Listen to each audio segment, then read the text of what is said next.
question is, the question is, Justice, the radical question, left. will you shut up, man? Listen. Chaos, insults, interruptions.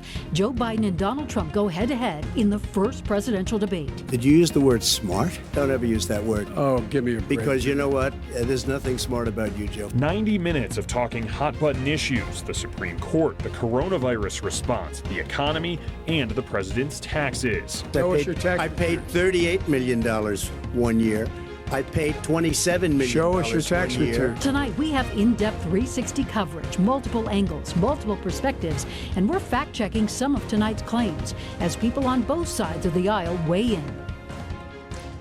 Oh, tonight, a debacle of a debate like nothing this country has ever seen. The first presidential debate in Cleveland, Ohio is in the books. President Trump and former Vice President Joe Biden testy, yelling, talking over one another on the debate stage. Tonight, we kick off our 360 coverage with Chief Investigator Tony Kovaleski with a look back at some of the highlights, if you want to call them that.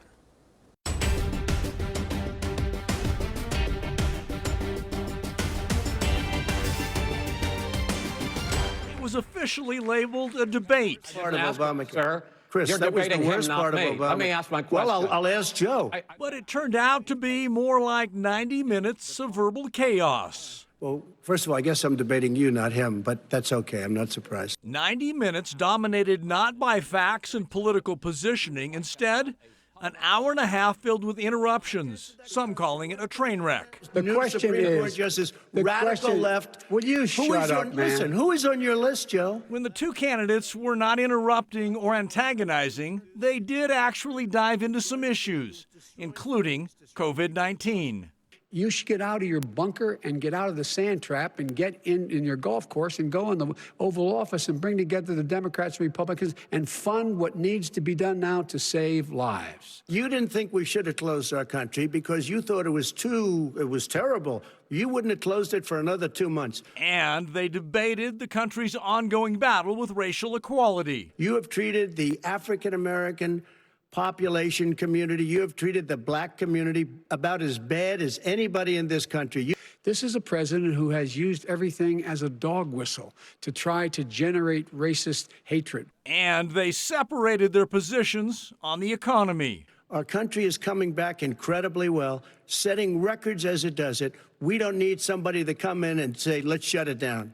Why does he want to open it up? Why doesn't he take care of the American? You can't fix the economy until you fix the COVID crisis. The 90 minutes ended with moderator Chris Wallace asking both candidates if they will pledge their support for the election results and ask their supporters not to riot. President Trump, you go first. I'm urging my supporters to go into the polls and watch very carefully because that's what has to happen. I am urging them to do it. The fact is, I will accept it, and he will too. You know why? Because once the winner is declared, after all the ballots are counted, all the votes are counted, that'll be the end of it. That'll be the end of it. And if it's me, in fact, fine. If it's not me, I'll support the outcome. So the significant question at the end of the first debate, did either candidate appeal to the center? That undecided vote, we don't know, but perspective from some tweets on Twitter, one read, "What a nightmare." Another wrote, "It's like watching my middle school students at lunch."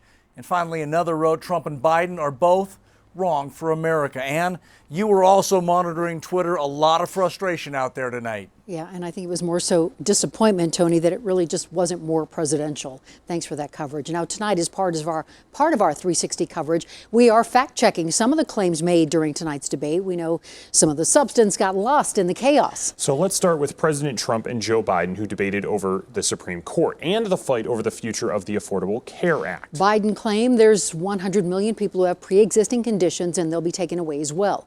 The president fired back, saying there aren't 100 million people with pre-existing conditions. According to factcheck.org, Biden's team is referring to a report from healthcare consulting firm Avalara that found 102 million Americans have pre-existing conditions. So in this fact or fiction, we are calling it fact. The president tonight called the military broken and that he's provided greater support for the military. Now, this is a complicated claim. He has provided greater support. The top line of the Department of Defense budget has ticked up a few percentage points since the president took office. But that money hasn't necessarily helped the military overcome some of their problems, aging aircraft, ships, and equipment. So we'll call this claim misleading. And tonight, President Trump claimed that the recovery from the Great Recession was the slowest economic recovery since 1929. Well, the federal government didn't start keeping tabs on its current GDP accounting system until after World War II. The recovery after the Great Recession was the longest since that war. The chair of Colorado's Democratic Party, Morgan Carroll, tells Denver7 after watching tonight's debate, she says it really showed that one candidate, Joe Biden, has a plan the other, President Trump, does not. She also says it was hard to focus on matters of substance given all the interruptions. I think in essence, what my reaction is we have a pathological liar with a long record of fraud and failure versus a functioning adult in the room who actually cares about people, and a poor moderator who is trying to get someone to follow rules who just is not used to following anybody's rules. Now, as you heard, Carroll called the president a pathological liar and says Americans are ready to turn a corner for the better. And members of the Republican Party in Colorado are also responding. We spoke with the senior advisor to the Colorado GOP, and he admits tonight's debate was unruly, but says the president was eager to communicate with the American people. President Trump did what President Trump needed to do. He reinforced his record over the last 47 months. Despite some of the criticism that was leveled at him, we enjoyed a superior economy before the COVID virus crippled the country. He has certainly done some terrific things with international trade. And Aderberg adds if he were the president, he too would be quick to step on ideas that weren't true. The RNC says the president made a confident, commanding, and compelling case for his re-election. Now, regardless of which side you support, many of our Denver7 viewers who watched the debate simply had enough of the yelling, the interrupting, and the lack of overall control. Here's just a few Facebook comments we received on our Denver7 page. Sandy said, "I gave up. They both need to act like adults and not 5-year-old children." Beth added, "I feel like I'm watching an episode of Divorce Court." And Tony weighed in saying, "This debate is a dog's breakfast. I've heard better arguing by drunks without a moderator." Now, there's still time to weigh in. What were your takeaways from tonight's debate? You can email us 360@thedenverchannel.com or leave us a comment on the Denver7 Facebook page. And we have a reminder for you tonight that next Friday, October 9th, Republican U.S. Senator Cory Gardner and Democratic challenger John Hickenlooper will go head-to-head in a televised debate, and I will be the moderator. The debate, hosted by Denver7 in partnership with the Denver Post and Colorado Public Radio, starts at 5 p.m. A family's SUV was stolen nearly 2 weeks ago, and it's still missing. But on Monday, a red light ticket came in the mail showing a picture of the thief, clear as day. Denver7's Gary Brode has the story. My heart was just speeding, and honestly, it was just thank God that we got something. After nearly 2 weeks of being in the dark, a glimmer of light came in the mail. How many times have you looked at it at this point? 1,000,000 times. I feel like if I see him, I know who it is. Beatrice Palacios and her husband, Randall Riley's SUV, was stolen from their Denver apartment complex in the middle of the night. By the time I got outside, the car was gone, but you could still hear it, the alarm welling in the distance. The family's SUV is a white 2001 GMC Yukon with black rims on the driver's side and chrome rims on the passenger side. Just this past summer, so I started fixing it up. It's a good truck. And it was my dream car. Because of the age and value, Palacios and Riley had minimum coverage. So not only will the family not be reimbursed for the SUV, but also the items inside. Right here, that's the laundry right here, the laundry basket and the car seat right here in the back. It's a family car. Think about, we have kids, and it's hard. We worked very hard for that.